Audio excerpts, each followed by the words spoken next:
अस्सलाम वालेकुम स्टूडेंट, कैसे हैं आप सब। उम्मीद है कि आप सब खैरियत से होंगे।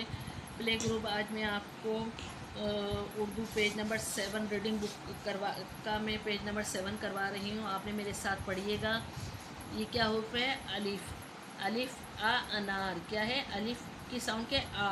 अलिफ आ अनार। ये देखें तोड़ बना हुआ है। अलिफ नून। अनार का जब हम तोड़ करते हैं किस तरह? अलिफ नून अलिफ रे। क्या होगा? अलिफ आ अनार। अलिफ आ अंगूर। अंगूर का भी तोड़ इसी तरह है। अलिफ नून गाव वाव रे, या अलिफ आ अंगूर। अब देखें अली मद्दा है। अली मद्दा की भी साउंड अलिफ से मिलती जुलती है। अली मद्दा आ आम। क्या है? अली मद्दा आ आम। ठीक है। और इसी तरीके से आम का हम तोड़ करेंगे तो यही इसी तरह ही होगा। अली मद्दा और ये मीम। क्या होगा? अली मद्दा आ आम। अली मदा आ आलू। क्या है? अली मदा आ आलू। आलू लिखा हुआ है। आलू का जब हम तोड़ करेंगे इसी तरह होगा। अली मदा लाम वाओ। क्या होगा? आलू।